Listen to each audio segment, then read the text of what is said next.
Thank you very much, David, for having given us the opportunity to come here to your house, to your home, in a beautiful place, which is the Isle of Wight in Rye.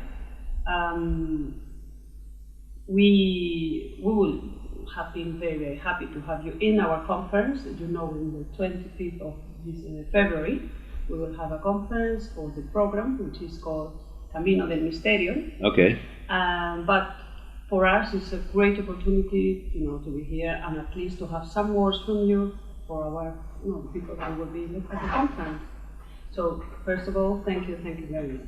Pleasure. I couldn't make the conference because one or two people are trying to damage me at the moment, and I have to focus on that in the next few weeks. And 25th of February is pretty much in the middle of it. So, but it's great to have an opportunity, in this way anyway. Many of our readers and people who listen to the program would like to have the opportunity to know a little bit about you as a person. How would you find yourself as a person? Who is David Icke? Well, I've got a chapter heading in one of my books, I'm not David Icke, because, I see the difference between the true self, which is consciousness, and the experience my consciousness is having, which is at the moment called David Icke. And we can get so mesmerized by identifying with our name, our job, our culture, country, race, that we lose the real self-identity, which is consciousness. The David Icke personality level of me is the way I interact with the world, I guess, is a strange contradiction, you'd think, because everything that I've pretty much done in my life, whether it was a professional footballer or then a journalist and television presenter with the BBC, and then a national spokesman for the Green Party, and then all this stuff that I've done since 1990, they've all been in the public eye. They've all been in the public domain. And yet I am a very private person who doesn't like the whole public thing. It's funny that the way my life's gone when that's me. For instance, when I do an event, I'm back at the hotel as soon as possible, in my own space, because I just like that privacy. I mean, I spend now, most of my life has been with other people, but over the last 5 years, I guess something like 90% of my life is alone. It's here, working, researching, and all the other things, and I go out walking alone, and I love interacting with people. I love the events and the interaction with the audience. That is just the nicest thing in my life in terms of my work and everything. But I'm a very private person, and I don't like the public side of it. I'd much rather be anonymous. But given what I'm trying to do, I can't be, and that's been a challenge for me. So you can imagine what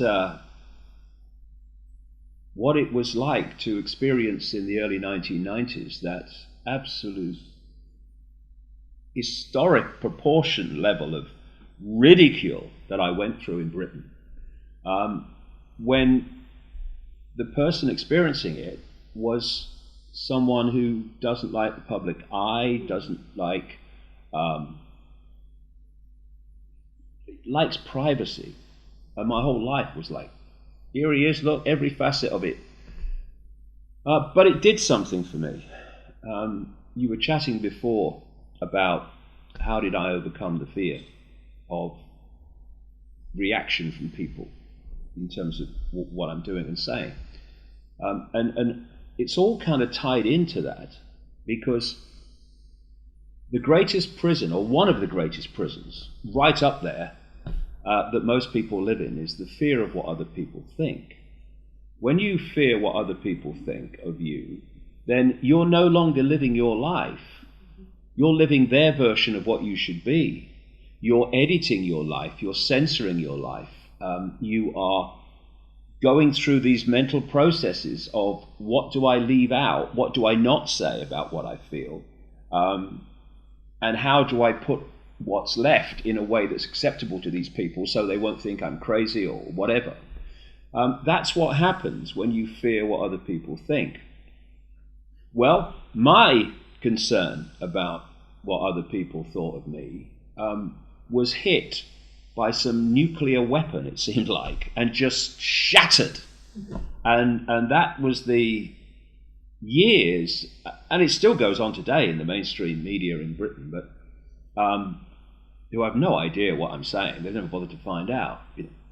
He thinks lizards run the world, that's it. That's as far as it goes. Is there any more? No, it's just that's so you're always going to get that from the mainstream media. But in those days, in the early 90s, early mid 90s, I mean, it was just incessant ridicule.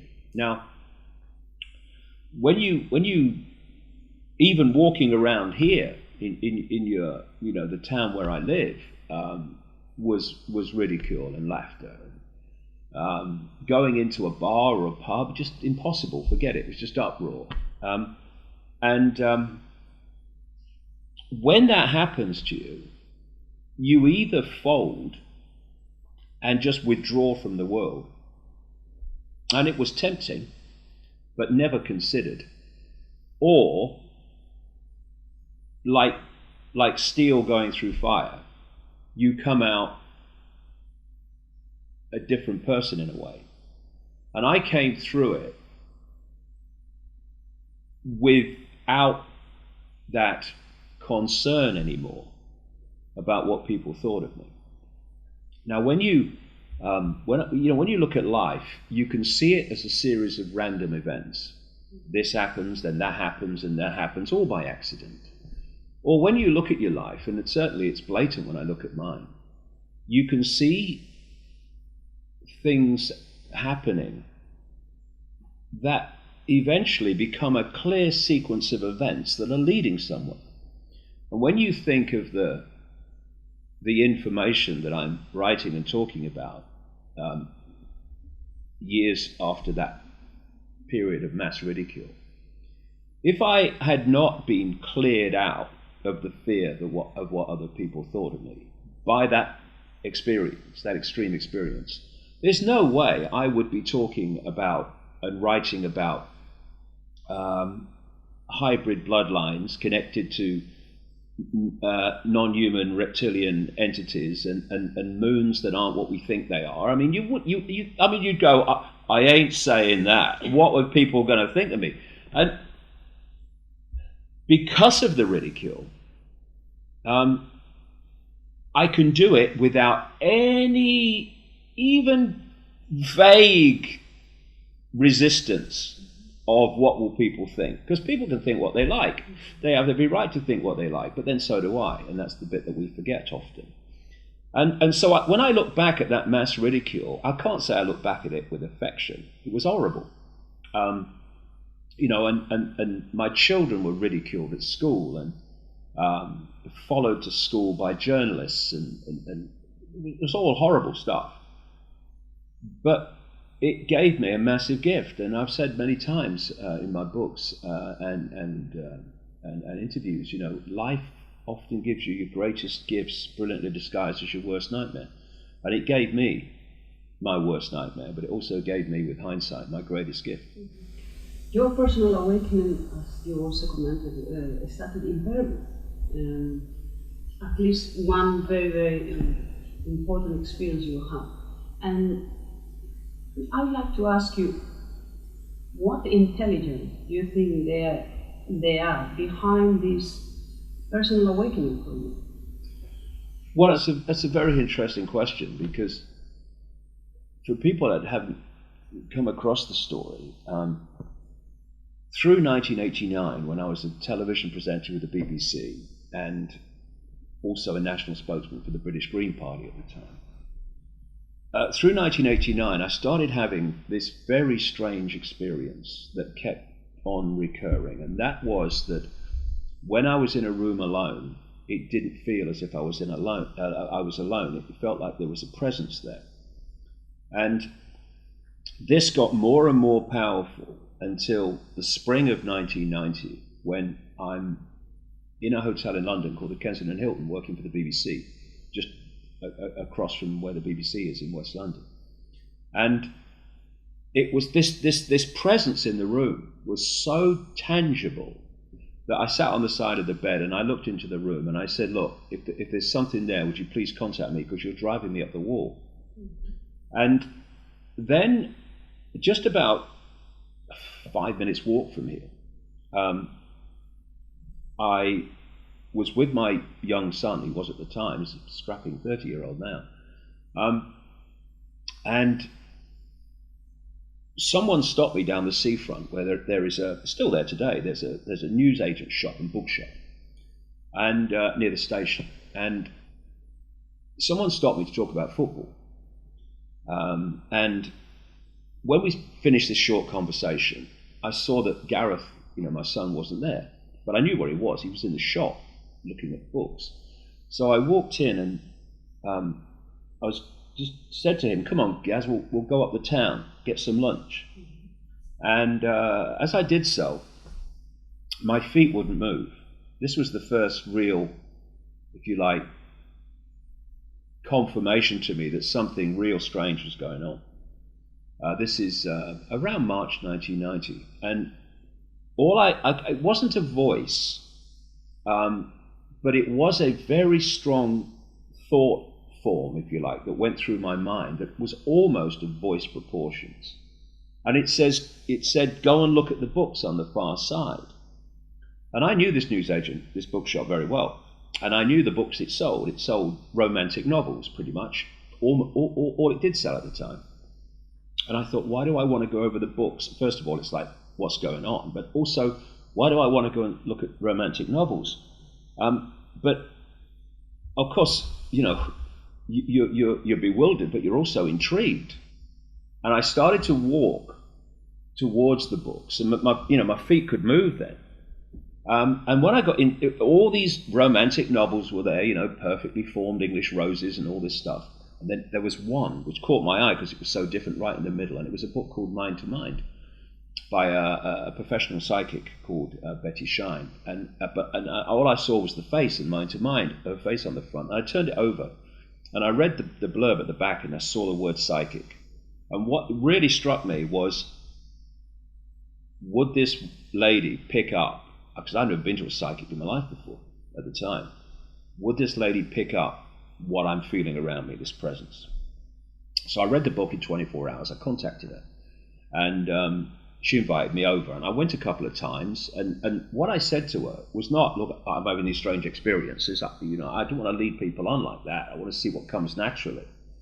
I just said, quite truthfully, I've got rheumatoid arthritis. I mean, look at it. But nothing's helped. I don't take drugs. I wouldn't take drugs for it. I wouldn't be here now if I had, given I've had it since I was 15.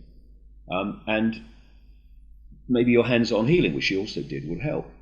So I went and I got the hands-on healing a couple of times. And we had a nice chat about other dimensions of reality. All made sense to me.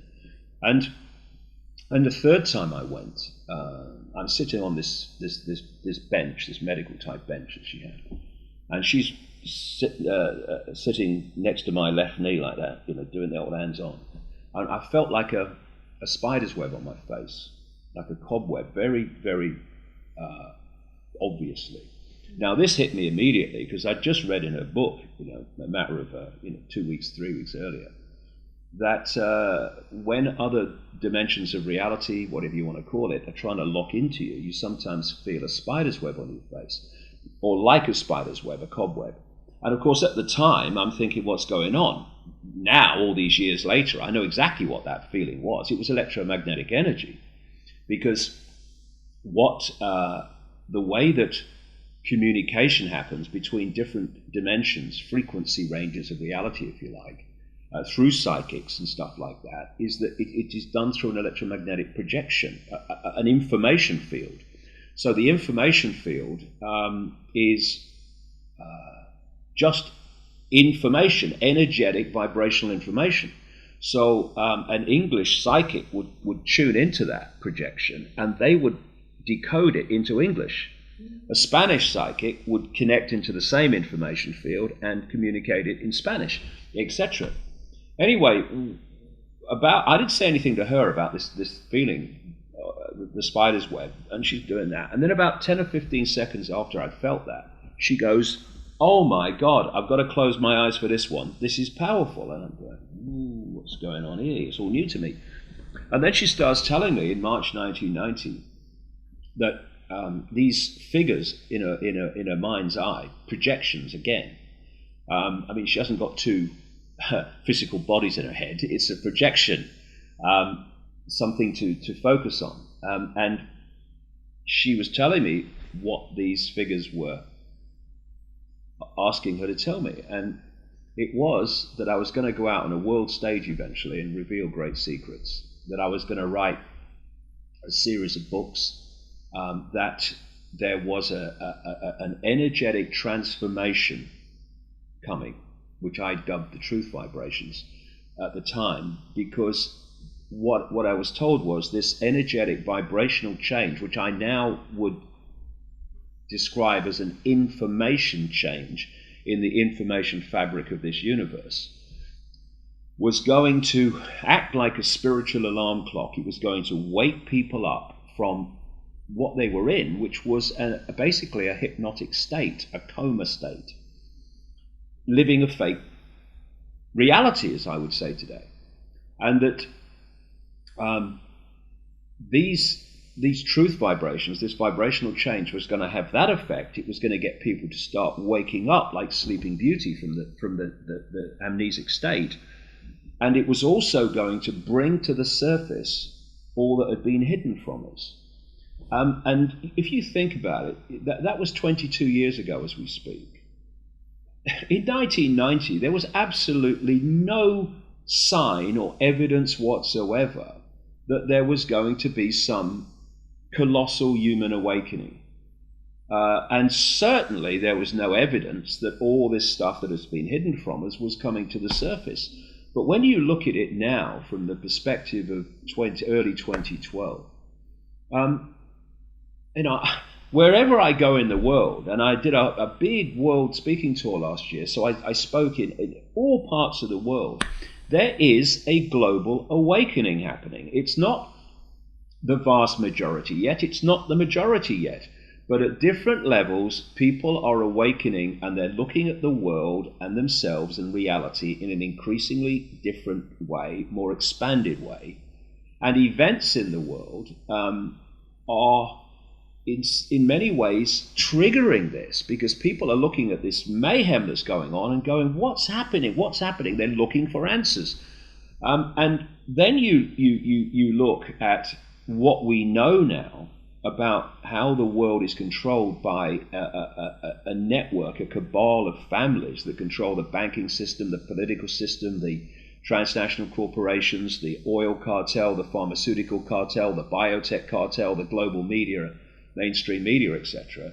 You look at what we know now about how that works and what its game is and what its methods of manipulation are, compared with not even 22 years ago, 5 years ago, 10 years ago, then what I was told on that March day in 1990 about this transformation of human society and the effect of this vibrational information change is demonstrably happening and has been happening for a while now, and it's getting more and more powerful. I mean, the people who are now beginning to go, hold on a second, I'm looking at myself and the world in a different way suddenly, are people who just a little while ago you'd say, never them, they will never break out of the box in their lifetime, because they seem to be so enslaved by it. And now even some of those people who were absolutely system programmed people are now beginning to see it. So, and it's interesting, coming around to one of the points of your question is do you think? Is your higher self is a benevolent intelligence? Well, this is an interesting thing, because you would think when I was contacted in that way in 1990 that I would have been desperate to know who it was, names, dates, places, come on, and all this stuff. But I wasn't. It was like something within me knew that for whatever reason I'd come to do something, and this was fundamentally connected to it. And so there wasn't this battle between David Icke, television presenter, Green Party spokesman, and this experience, which it's like I knew, and so it felt so right to me, I just went with it. And what happened after that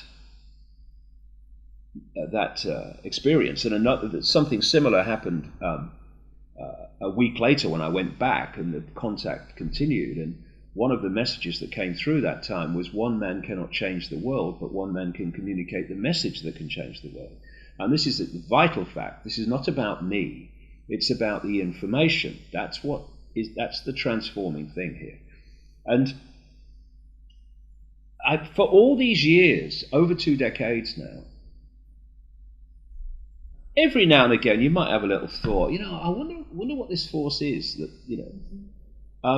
because it was blatant from that experience with Betty Shine, from then on, that when the communication said through her that they were going to put information into my mind, and other times they were going to lead me to knowledge, that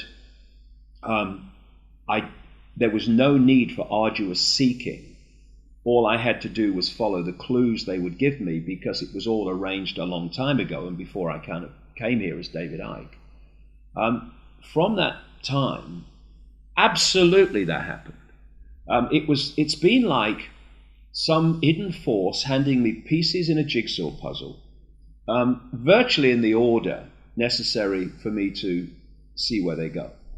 And if that had not been happening all this time, I would not have produced all these books. I would not have been put together all this information. I would not have connected all these dots. If just the David Icke level of me, I'd been left to get on with it, I might still be on book 2, and it would be nothing nearly as expansive as what it is. There is a force, and only very recently, because I had this feeling that I wanted to go back to Peru, where so much happened to me in February 1991. Incredible experiences, paranormal experiences you would call them.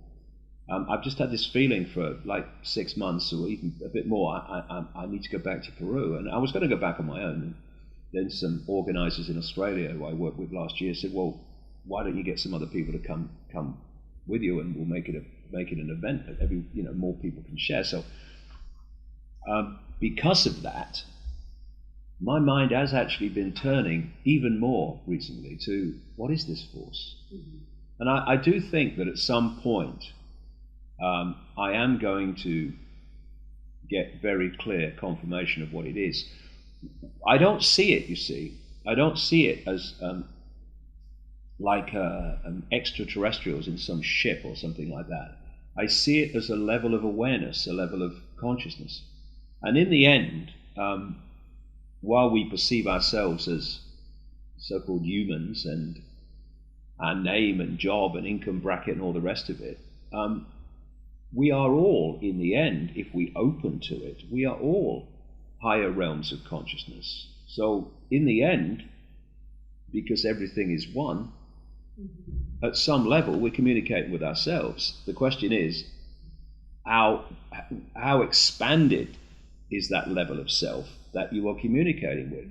Because if you shut out the higher levels of self, you get pulled into mind-body, which is basically filtering and decoding and perceiving everything through the 5 senses, which is a very, very low, narrow, incredibly limited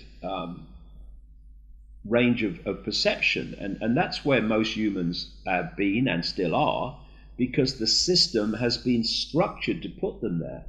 And this is a key reason why, when people who, throughout history, whoever they are, who have opened their mind to a greater consciousness, not that it means that they're special and you know, messiahs. It just means they've opened their mind to what anyone can, higher levels of awareness. So your point of observation of everything changes.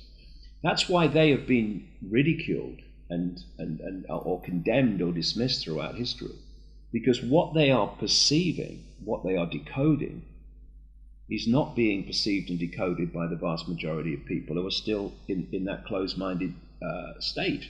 And thus it's like a person talking one language trying to understand a person talking another language. They just don't understand what you're talking about, mate.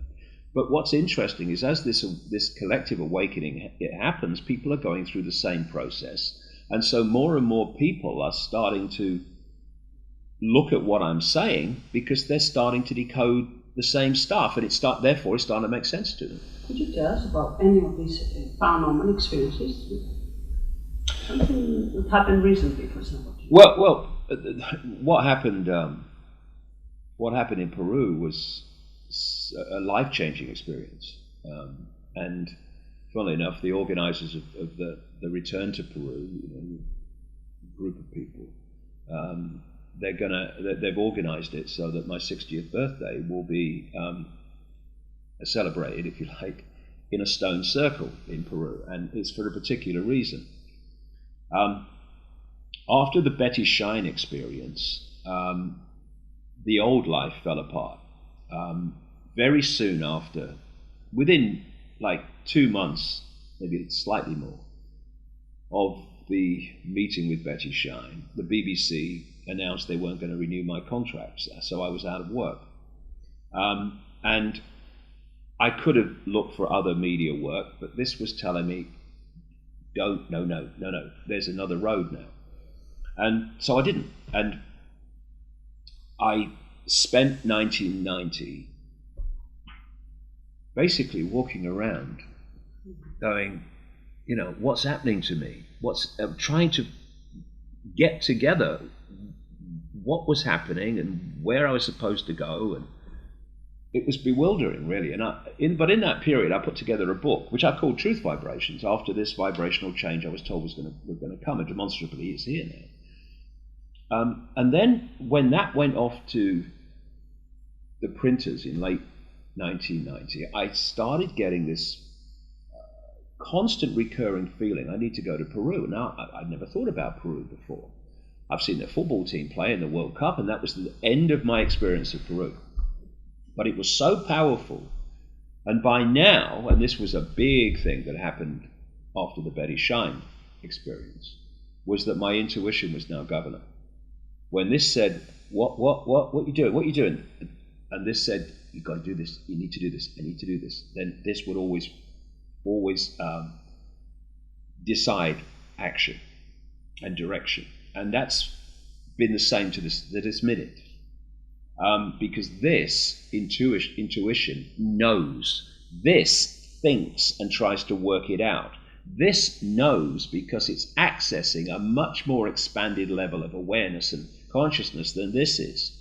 And so when you look at people, so many people, because of the fear, it's interesting, as we keep talking, all these different strands come together and connect.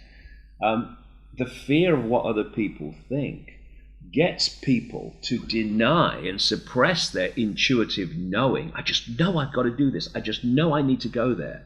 You can't do that. What will people think if you? And so again, being cleared out of that fear of what other people thought allowed this to take center stage in the direction of my life. And so the intuition said go to Peru. So purely on that, I got on a plane to Peru in February 1991. And I had no idea why I was going, except I knew I had to go. And it's a long story, an amazing story, but from the moment I landed, strange things started to happen. Like someone would walk out the crowd to me, which they did, because Lima Airport at like 6 o'clock or 5:30 in the morning, or 5 o'clock in the morning, I think it was when I arrived, was just packed with people. And I'm standing there. I've got off a plane from America, and I'm thinking, what now? Why am I here? That's how it was done. And then this person just walks out, this fellow walks out through this mass of people and said, where you go? And the only thing I'd read about before I came out, this happened very quickly, was Cusco in the Andes, the center of the Inca civilization. So I'm thinking, Cusco. I said, Cusco. And there was a plane going, and it was going to take off in about, I don't know, half an hour, maybe 40 minutes after I arrived. So I'm thinking, I'm never going to get that. He said, I get you a ticket. No, he said to me, have you got a ticket? No, I get you a ticket. Do you have a hotel? No, I get you a hotel. And off he goes. Of course, he's on a commission. And so then he gets me this ticket, and there's this massive queue for the Cusco flight. And I go to the back, being English. And he said, no, follow me. And he took me down the front of the queue, and his friend was checking people in, and he checked me in next. I was like, what? So less than an hour after I arrived in Lima, I'm walking across the tarmac to get on a plane to Cusco. And from that moment on, this whole synchronistic series of events happened. For instance, when I got to Cusco, I'm now in the hotel, I'm sitting there, and I'm thinking, well, what now? And someone had said to me, if you need any help in Peru, this is a friend of mine, give them a call. So I called them, and because they worked in a local travel agency in Cusco. And they said, well, come and see me. And I went to see them, and they said they then got on the phone organising all my travel, Machu Picchu and all this stuff for the next 2 weeks, 3 weeks. She said, you need a guide. So I've got just the one, picks up the phone, talking in a language I didn't understand, and then I went round to see this guy the next morning, and we were going to go off, and he was going to take me around Peru. He was a professional Peruvian guide in all the Peruvian clothes you'd expect. And I went round to his home to join up with him the next morning, and I knocked the door, there was no answer, and I pushed the door and it opened, so I walked into, I'm looking, and there he is, he's not in bed, he's asleep on the floor with his hat on and his blanket, and he looks up at me, and he said, not hello, how are you, nice to meet you, he said, do you have any dreams last night? I'm thinking, what? And fully enough, I'd had this absolutely vivid dream the night before that one of these two middle front teeth had fallen out. So I told him. He said, is your father or grandfather still alive? I said, yeah, my father is, yeah. I said, why? He said, because that's often symbolic of your grandfather or father dying. Next time I got a phone call to England, a few days later, my father had died back in England. In fact, the funeral had happened before I even realised he died, because once you get into the wilds of Peru, the communication with Britain, forget it. And well, in those days anyway. And so we go around. We go to Machu Picchu. We go to all these places, and eventually we come to a place called Puno in southern Peru. And he was organising all the stuff in league with this travel agency, and they booked us into this hotel called the Siustani. And Siustani is an Inca ruin, about an hour and a half's drive from Puno. And because it's named after this ruin, there's pictures of it all over the hotel. And every time I looked at these pictures, somebody was saying, you need to go there, you need to go there, you need to go there, you need to go there. So I said to this Peruvian guide, I want to go there. And it was a kind of funny sequence throughout this trip with him, because every day this would say, you need to do this. And I'd say, I need to go there. And every day he would tell me it wasn't possible. And every day we'd end up there. And it was the same with Siustani. Anyway, so we get in, he said, we have to hire this bus, this little bus. Well, actually, he didn't. You could get a cab, but I learned later. But obviously, he took some money for that. Fair enough. And me, him, and the tourist bus driver go out to Siustani. And it's this completely, or virtually uninhabited. There are some houses, but not many, area. And there's a hill with all the ruins on top.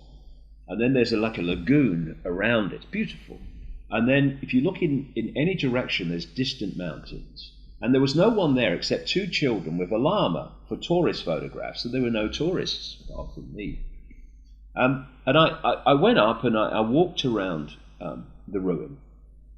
And it was lovely. It was beautiful and nice. But at the end, after about an hour, I'm thinking it was great, but it did not match the urge this was telling me I had to go to that place. So anyway, I got back in the bus with me and the driver and the guide, and I was quite disappointed, really. I thought I expected something different, more, given the urge I had. So we're driving away, and about 3 minutes down the road, I'm looking out the window and I'm just kind of daydreaming, as I do a lot. And then I see this hill, mound, whatever you want to call it, to my right, and I'm looking at it. And as I was looking at it, all I could hear in my head was, come to me, come to me, come to me, come to me. And you think that mound's talking to me, this is crazy. What's happening to my life? So I said to the guy, could you stop the bus? I want to go up that mound. I said, I won't be long. And I was quite a time, actually. And I walked up the mound to the top, and I couldn't see it from the road. But when I got to the top, there was this big stone circle, which I'm going to go back to. And I was like, whoa, stone circle. And I walked into the middle of it. And over there was Siyustani, just across the way, distant mountains, and then all this, pretty much uninhabited land as far as the eye could see.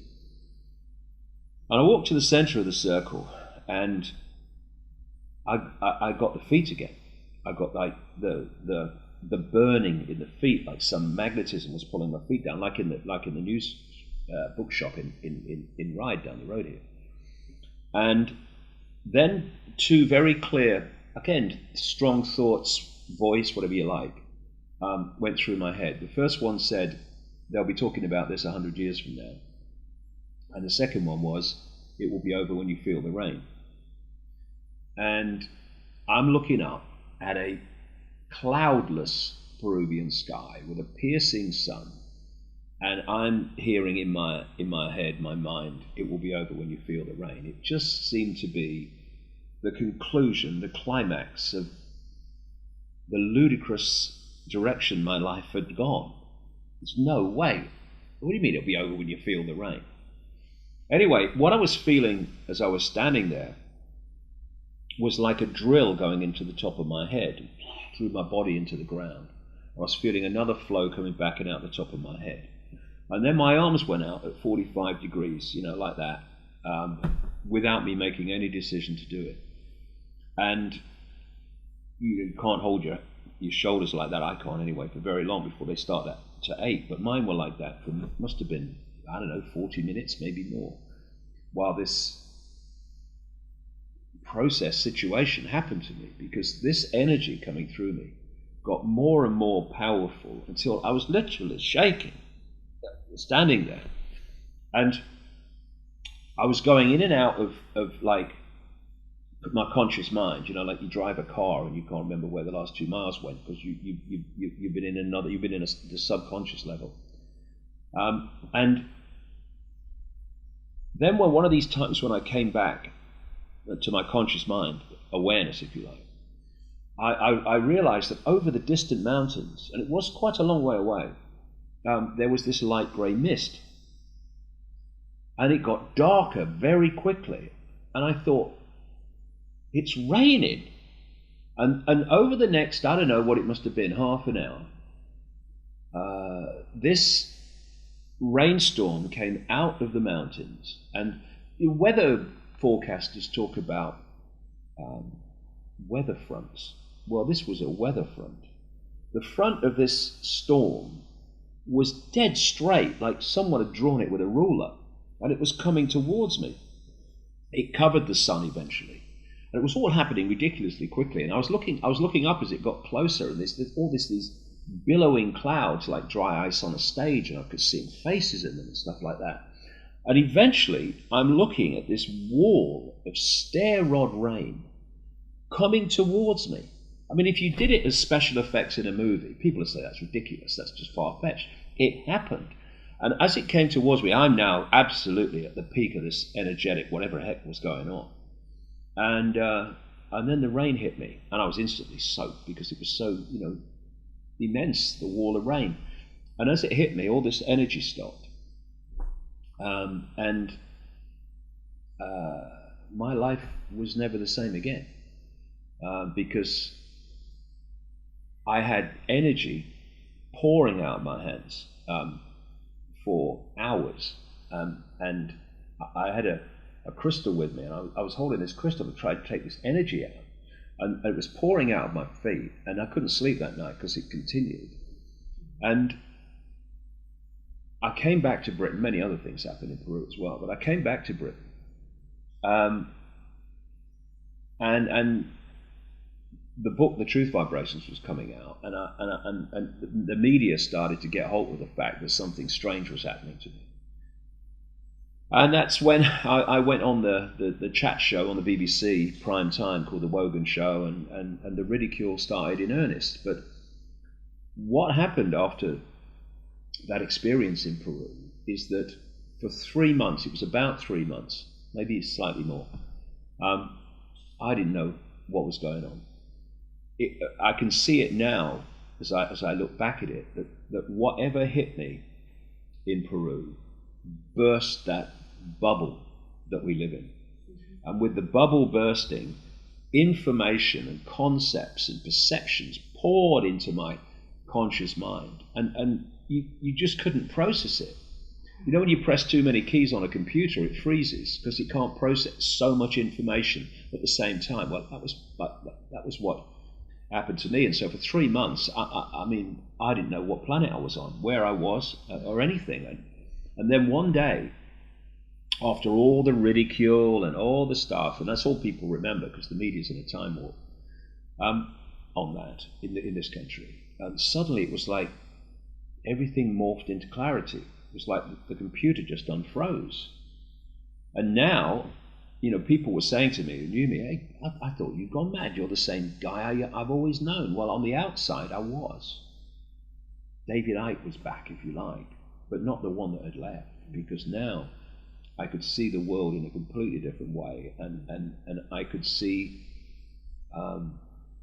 what I couldn't see before in terms of the way the world was being manipulated in a very coordinated fashion, while being presented to us as random events that aren't connected. And I've come on from there.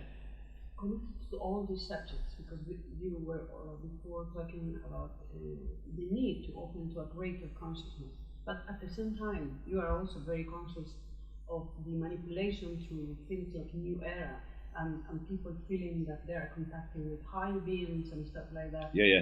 And feeling with the heart and things like this. But at the bottom of the question is, how come many people can feel the difference between opening to a higher benevolent influence or to a manipulative force? Yeah, this is a very interesting question, and a very, very important one. I see so many people over the years who, for want of a collective term, come from a New Age direction and call themselves spiritual and all this stuff. And it's words. It's words. They're not open to a higher level of consciousness. They are still in their mind. They're still in the box, but all they're doing is expressing the box in a different way.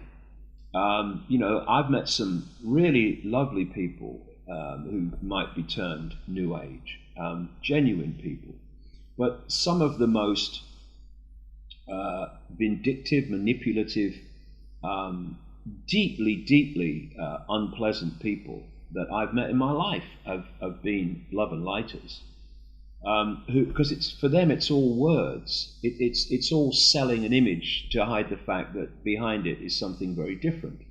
And it seems to me that the harder you try to sell an image, the more blatant it is that there's something behind the image you want to hide, because you don't have to sell the real you. You have to sell a facade of you, because the real you doesn't need selling. And so if you kind of open your self to other levels of reality, the question is absolutely what level of reality? Because so many people, especially in the realm of this cabal, big time, are actually having their mental and emotional, what passes for emotion, their mental and emotional processes possessed by entities and projected possession that is controlling their thoughts and dictating their actions and perceptions in a very, very deeply malevolent, horrific way. So it's not connecting to something else, it's what are you connecting to? And in the end, what I've found over the years is there's a certain resonance, and I've learned to trust it, and I've learned to trust it because it's proved to be accurate so many times. In the end, that's the outcome. Are these different things you're perceiving in terms of communication, do they prove to be accurate or not?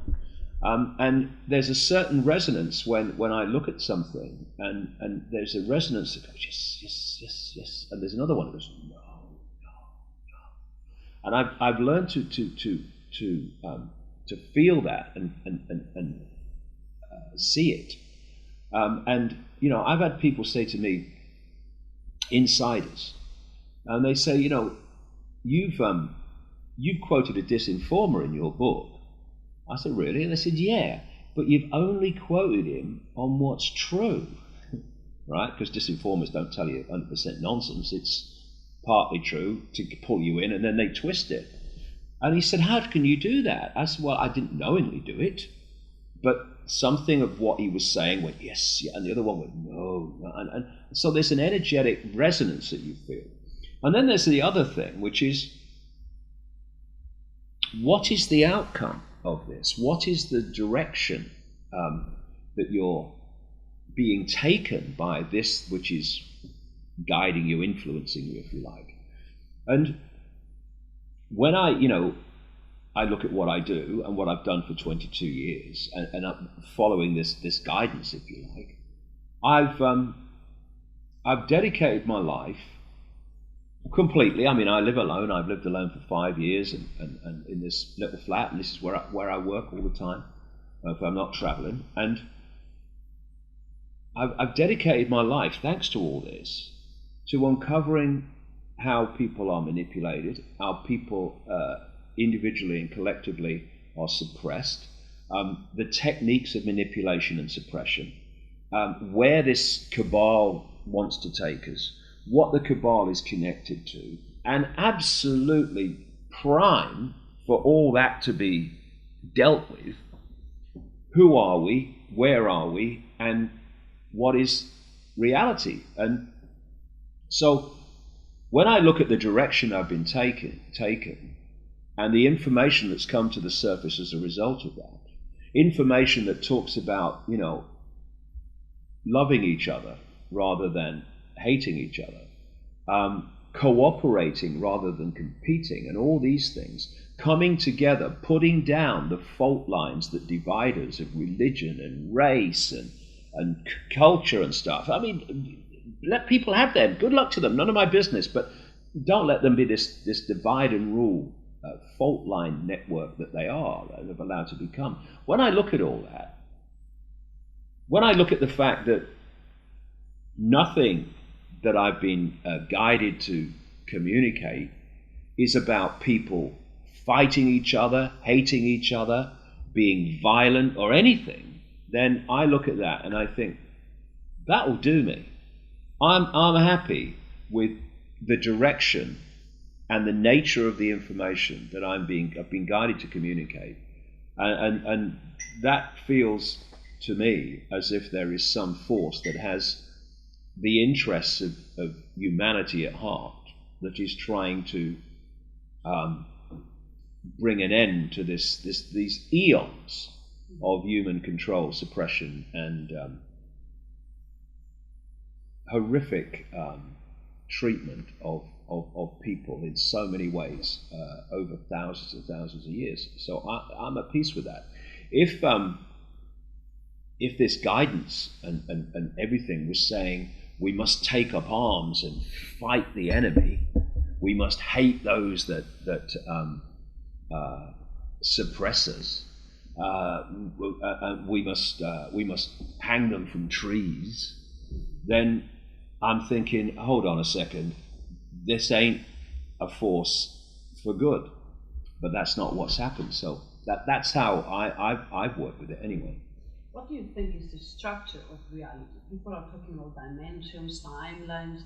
It's becoming a mess, every day more and more. Well, imagine how really is the structure of this reality and who's behind it?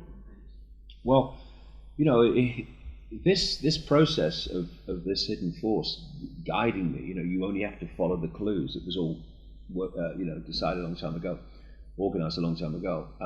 It's taken me through many different phases. First of all, in the early years, after the Betty Shine Peru experience, it was all about, if you like, the 5 sense level of this. It was about a cabal of families controlling the different facets of human society. It was about manipulated wars, manipulated terrorist events, and all this stuff. And then it moved through the mid to late 90s into this area that's kind of phased a lot of people, that there are non-human entities behind this, which seem to be dominated by a reptilian form, but there are many others in league with them. And then from about 2002, 2003, came for me the most important part, which was when the pieces in the puzzle started to take me down the road to understanding the nature of reality itself. And only from that perspective can you, A, see where the answers lie, and also B, in any way, fully understand the way the conspiracy works and the depth of it. It's clear to me, 22 years on, that if you are an expert on 9/11, an expert on banking scams and political scams and manipulated wars, all of which are absolutely necessary to people to know, and I do all that myself. But if that's all you do, you're still walking around the outer rim of the rabbit hole. You've not even entered it yet. And to understand the nature of reality is to, at least the foundations of it, the themes of it, is to understand the depth of this conspiracy and how it works. It's my view that, and increasingly, it's people are moving in this direction when they see the evidence, that this universe, at its foundation, is a waveform resonance information construct. It's, if you like, a harmonic information construct. That's the foundation. And that's the foundation of the human form and everything in this universe.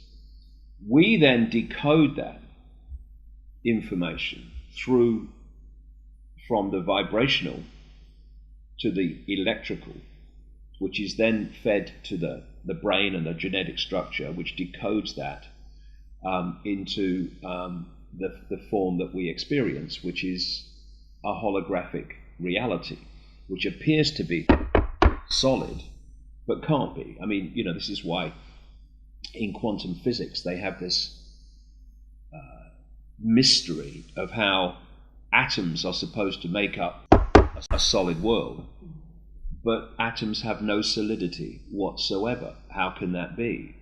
The answer is, you don't have to have solid atoms to create this reality, because this reality isn't solid, it's a hologram. holographic reality. And if you look at holograms that people make and sell and stuff, the best of them look as solid as you and me, but you can put your hand through them. I mean, they're just illusions. They're illusory physical, and therefore it's a decoding process. And when you're pushing against something like a wall and you can't get through it, we decode that through to the holographic level as solid pushing against solid, but actually it is a electromagnetic resistance that's causing that. And if you can change your electromagnetic state, in other words, you can change your vibrational state, then you can perform what are called miracles. I mean, how can this world be real when, as we experience it, when you walk through fire, you get burned. When you walk through fire in a state of awareness or a state of relief, that when you walk through fire, you get burned. But you go into another level of awareness, I've seen it done, and you can walk through fire and not get burned. That's because, something can only burn something else if you decode it that way. An illusion can't burn an illusion unless you decode it that way. Because in the end, it's all energy. It's all information fields. We just decode them through. Now, the classic vibration to electrical to perception is the ear. All the five senses are there to turn vibrational information into electrical information, which the brain then constructs into this reality, or the whole genetic structure does. So you get the vibration in the ear, because when I'm speaking, my words are not passing between us. A vibrational field of information generated by my vocal cords is passing between us. And the only time you hear what I'm speaking is when you decode that information through the ear into the brain. So this is, I mean, I could talk forever about the illusory nature of reality and what we take to be real. And thus, this universe is a harmonic waveform information field, which is decoded through into this reality. Now, I talk in my books about what I call the hack or the distortion. And if I go on the internet with a computer expert could hack into a website or hack into a computer and could actually firewall it off so that we don't decode vast tracts of the internet. I mean, classic example is China, where they firewall off their computer system so Chinese people can't access a vast amount of the internet that the rest of us can, well, until give them time. And so when you see how this universe is an information construct, and how we decode from that construct into this reality, and our state of being and the expanded or unexpanded nature of our reality and perception is deciding what we are going to decode out of that field and what we aren't. That's why some people will get perceptions or experiences, and other people won't get that perception or have that experience. And when you understand that, two things can happen, and I suggest they have happened. One, you can manipulate the genetic structure, the decoding process, what I call body-mind-computer, so that it will not access vast chunks of that information field, just like the computer system in China. And when, quite early on in this story, in the early 1990s, pretty much after it all began to start for me, one of the earliest things I came across was interbreeding between humans and non-humans, which are recorded in ancient accounts in virtually, if not every, culture in the world. They give them different names, but for the entities involved in the interbreeding, or the name of the group, it could be Chitahuri or Anunnaki or whatever. But it's the same thing. And the theme is of a genetic manipulation of the human form. And we see genetic manipulation from our perception of reality. What these manipulating entities see, the way I see it now, is it's like a biological computer, and you can program it and you can change how it decodes reality. And it's interesting that depending what scientists you talk to, they say that between 90 and 98% of human DNA is what they call junk DNA or non-coding DNA, because they don't know what it does. So it's the idea that we'll call it junk because we don't know what it does. I mean, the idea that 90 to 98% of human DNA has no purpose is ludicrous. The question is, what is its purpose? And what I find fascinating, because it really is the direction that I've been going for a long time now, is that some cutting-edge, open-minded scientists who have looked at this, they are coming up with the fact and discovering the fact that absolutely it has a purpose, this non-coding junk DNA, and also it has its own language, which is very different to the DNA we seem to know about, or think we know about. And what I'm suggesting in my newer books is that within non-coding DNA, a software program, as I would call it, has been put into the human genetics. And it is running human perception. If I put a software disk in a computer and I press the right buttons, then that computer's reality on the screen will be that software program. And when you think how human emotion is one of the greatest controllers, suppressors, and drivers of human behavior and perception, and then you realize that actually the way the body reacts to emotion of various kinds is not the body reacting to some external thing. The emotion is coming, human emotion as we perceive it and experience it, is coming from the body. And what I'm saying is it's coming from this software program within non-coding junk DNA. And if you are in body-mind, five-sense reality alone, then there is a very, very good chance that you'll go your entire life in this world without having a single original thought or emotional response that hasn't come from the software program. That's the scale of human control, and that's how deep the rabbit hole goes, and it's only as far as we are now. So we have the thoughts and we have the emotional responses, but where are they coming from? When you see people like Carl Jung, the famous Swiss psychiatrist, and others who talk about archetypes, they say that they can basically break down human personalities into 12 big archetypes and combinations of them, some others too, but really major ones. Well, hold on a second. We live within all possibility, infinite possibility, and you can break down human personalities into not many archetypes and combinations of them. What's going on? You can't break infinite possibility down into a few archetypal personality types, but you can if it's a software program. You absolutely can then. And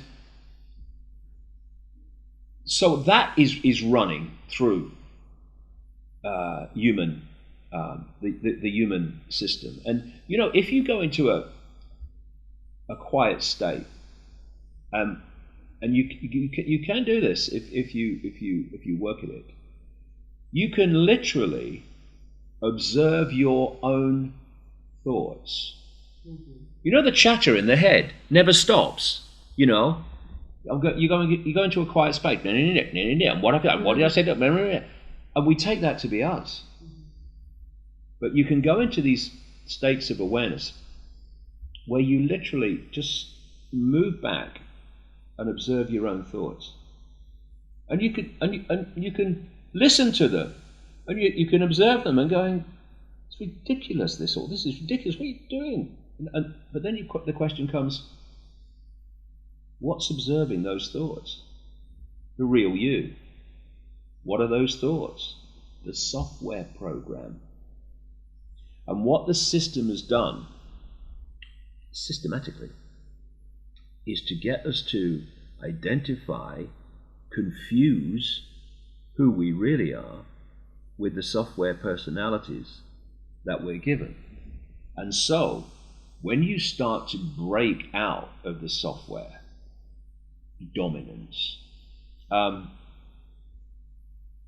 you move your point of observation beyond the program into the realms of true consciousness, then those who are still running the program thinking it's them, they're going to think you are insane or dangerous or ridiculous, because they literally cannot compute through the software what they're doing, what you're saying rather. And so this is what the awakening is that I was told about 22 years ago. It's breaking open the mind to move your point of observation from the software program into levels of our awareness that are beyond the software program. And at that point, you can see what the software program is actually there for us not to see, which is all the things that are going on around us that we don't connect, we don't think are possible, because the software program is telling us what to believe. And then it goes to the next level, because as these pieces in the puzzle started going into this direction, you have the software program running through the human body computer, if you like, which we take to be us. And that's incidentally why, you know, if you type data into a computer and then you press enter, you pretty much know, well, you bloody well know what that computer's going to do, because it's programmed to do it. In response to that data, press enter. Wherever you go in the world, and you watch people in different situations, i.e. the situation being the data on the computer, then you press enter, i.e. the response of people to that situation. All over the world, invariably, you will see people of different cultures and what have you react in the same way, usually through emotional responses in the same way. Why? We live in infinite possibility. There are infinite possibilities to react to that situation, but the same ones keep recurring. Why? The same reason. And so there's that, but there's also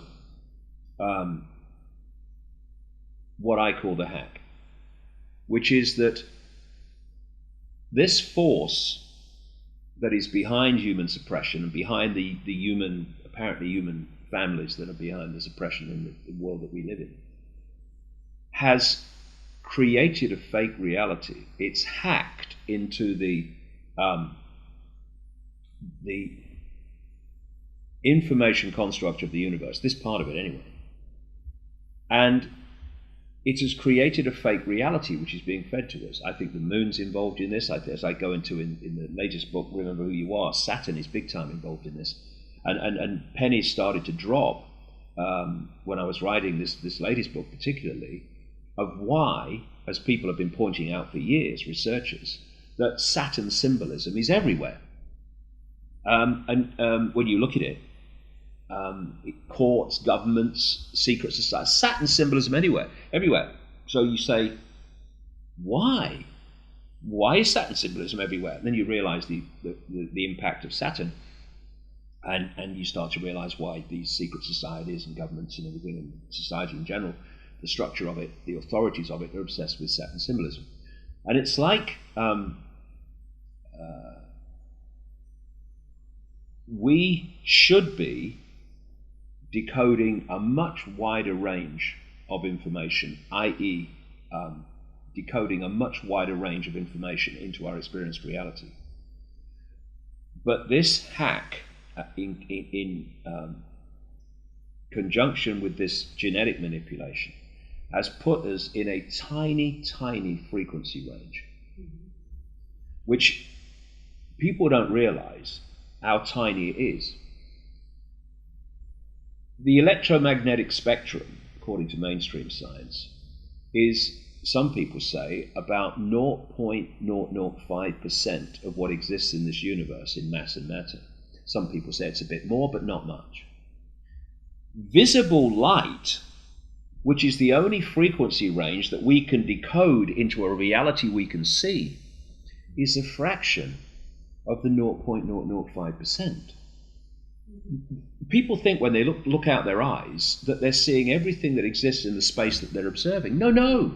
They're experiencing a tiny band of frequency, and all the rest of the universe and multiverses and infinity in general is all sharing the same space. Space is an illusion too, really, that I'm sitting in, and it's all existing in this space. But because this is programmed to only decode this narrow band of frequencies we call visible light, this is the only band that I can see. And thus, when people talk about the paranormal and all that stuff, and ghosts and things appearing and disappearing, well, they haven't appeared and disappeared. But if they enter our frequency range, we decode them. It appeared out of nowhere, and then it leaves our frequency range. We can't decode it anymore. It disappeared in front of my eyes. No, it didn't. You ceased to be able to decode it because it left the frequency range you can decode. So once you realize this, all this paranormal stuff becomes perfectly explainable. So what we call extraterrestrial actually is not extra anything, because it's just sharing our own reality on different dimensions, on different levels. Yeah, I prefer to use the term interdimensionals for that reason.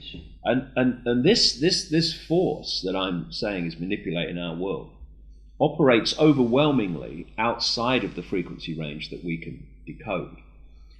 Because that's its state, that's its vibrational state, basically. That's what you're vibrating to, you experience. I mean, it's like a radio. If you tune it to radio 1, your experience is radio 1, because that's the frequency you're tuned to. Move the dial to radio 2, now your experience is radio 2. But if you're on radio 2, you cannot experience radio 1. It's a different frequency. It's real simple that way. And so to manipulate our reality, this force, which very much takes a reptilian form, among others, but actually in the end goes out of the realms of form into realms of pure awareness, it needs to manipulate our world. It needs people, if you like, human body computers, within this frequency range, so it can manipulate us by controlling the banking system and all this stuff. And thus, this is where these hybrid bloodlines come from, which the ancients all over the world talked about, the creation of these hybrid bloodlines. And these hybrid bloodlines became known in the ancient world as the demigods, part human, part gods, as they were perceived, because there was a genetic creation which in one level has human genetics, but has a massive infusion of reptilian genetics.